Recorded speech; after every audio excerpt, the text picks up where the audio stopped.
Hi friends, welcome back to my channel. ಹೇಗಿದ್ದೀರಾ ಎಲ್ಲರೂ? Summer start ಆಗಿಬಿಟ್ಟಿದೆ. ಸೊ ಸೆಕೆ ಅಂದರೆ ಸೆಕೆ ಅಲ್ವಾ.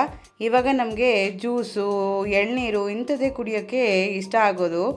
ನಾನಿವತ್ತು ನಿಮಗೆ ಎಳ್ನೀರು ಜ್ಯೂಸ್ ಹೇಗೆ ಮಾಡೋದು ಅಂತ ತೋರಿಸೋಣ ಅಂತ ಈ ವಿಡಿಯೋ ಮಾಡ್ತಾಯಿದ್ದೀನಿ. ನೋಡಿ, ನಾನಿಲ್ಲಿ 3 ಎಳ್ನೀರು ತೊಗೊಂಡಿದ್ದೀನಿ. ನೋಡಿ, ನಮ್ಮನೇಲಿ 6 ಜನ ಇದ್ದೀವಿ, ಹಾಗಾಗಿ 3 ಎಳ್ನೀರು ಸಾಕಾಗುತ್ತೆ ಅಂತ ನಾನು 3 ಎಳ್ನೀರು ತೊಗೊಂಬಂದೆ. ಸೊ ಇದಕ್ಕೆ ಜಸ್ಟ್ 2 ಇಂಗ್ರೀಡಿಯೆಂಟ್ಸು, ಎಳ್ನೀರು ಮತ್ತು ಸ್ವಲ್ಪ ಸಕ್ಕರೆ. ಒಂದು 2 ಸ್ಪೂನಷ್ಟು, 2ರಿಂದ 3 ಸ್ಪೂನ್ ಸಕ್ಕರೆ ಇದೆ ಅಷ್ಟೇ. ನಿಮಗೆ ಇಷ್ಟ ಇದ್ದರೆ ಹಾಕೋಬೋದು, ಇಲ್ಲಾಂದರೆ ಸಕ್ಕರೆನ ಸ್ಕಿಪ್ ಕೂಡ ಮಾಡ್ಬೋದು. ಇವಾಗ ನಾನು ನೋಡಿ ಎಳ್ನೀರು ಒಡೆದ್ಬಿಟ್ಟು ಅದರ ನೀರು ಸಪ್ರೇಟಾಗಿ ಇಟ್ಕೊಂಡಿದ್ದೀನಿ ಒಂದು ಪಾತ್ರೆಯಲ್ಲಿ. ಮತ್ತು ಈ ಥರ ತೆಳುವಾಗಿರೋ ಗಂಜಿ ಇರುತ್ತಲ್ಲ ನೋಡಿ, ಈ ಥರ ದೋಸೆಕಾಯಿ ಆಗಿರಬಾರ್ದು, ಈ ಥರ ತೆಳುವಾಗಿರೋ ಗಂಜಿನ ಈ ಥರ ನಾನು ಸಪ್ರೇಟಾಗಿ ತೆಗೆದಿಟ್ಕೊಂಡಿದ್ದೀನಿ ಒಂದು ಬೌಲಲ್ಲಿ. ನೋಡಿ, ಈ ಥರ ತೆಳುವಾಗಿರಬೇಕು. ಗಟ್ಟಿ ಹಿಂಭಾಗ ಇದ್ದರೆ ಅದನ್ನು ತೆಕ್ಕೊಂಬಿಡಿ. ಓಕೆ. ನಂತರ ನಾನು ಹೇಳ್ದಂಗೆ ಇದಕ್ಕೆ 2 ಸ್ಪೂನು, 2ರಿಂದ 3 ಸ್ಪೂನು ಸಕ್ಕರೆ.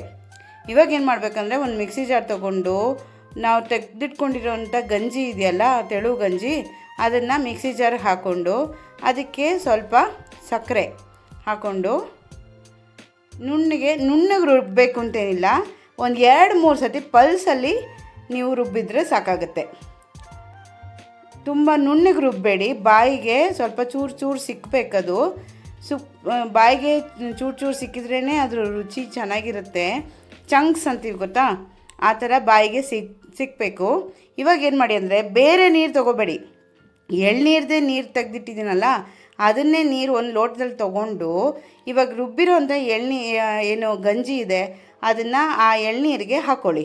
ನಂತರ ಇವಾಗ ತೆಗೆದಿಟ್ಟಿರೋಂಥ ಎಳ್ನೀರು ನೀರಿದೆಯಲ್ಲ ಅದನ್ನೇ ಮಿಕ್ಸಿ ಜಾರ್ಗೆ ಹಾಕ್ಬಿಟ್ಟು ಅದರದ್ದು ಏನು ಪಲ್ಪ್ ಇದೆಯಲ್ಲ ಅದನ್ನೆಲ್ಲ ತೆಕ್ಕೊಳ್ಳಿ. ಎಕ್ಸ್ಟ್ರಾ ನೀರು ಬೇರೆ ಯಾವುದು ಯೂಸ್ ಮಾಡಬೇಡಿ. ಇವಾಗ ಹಾಕ್ಕೊಂಡಾದ್ಮೇಲೆ ಒಂದು ಸತಿ ಚೆನ್ನಾಗಿ ಮಿಕ್ಸ್ ಮಾಡಿಬಿಡಿ, ಯಾಕೆಂದರೆ ನೀರು ಮತ್ತು ಗಂಜಿ ನಾವು ತರಿಯಾಗಿ ರುಬ್ಕೊಂಡಿರೋದೆಲ್ಲ ಚೆನ್ನಾಗಿ ಮಿಕ್ಸ್ ಆಗುತ್ತೆ.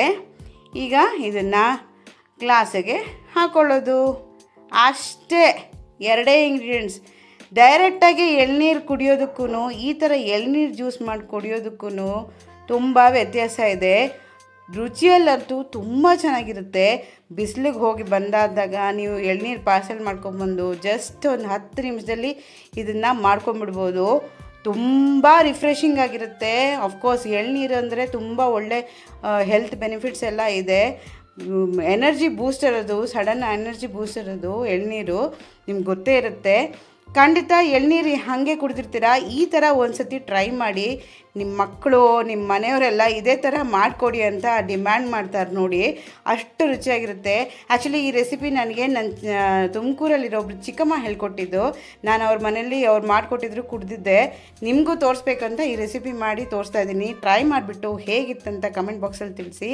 ಇನ್ನೊಂದು ಇದೇ ಥರ ಒಳ್ಳೆ ರೆಸಿಪಿ ಜೊತೆ ಮತ್ತೆ ಸಿಗ್ತೀನಿ. ಅಂಟಿಲ್ ದೆನ್ ಟೇಕ್ ಕೇರ್, ಬಾಯ್.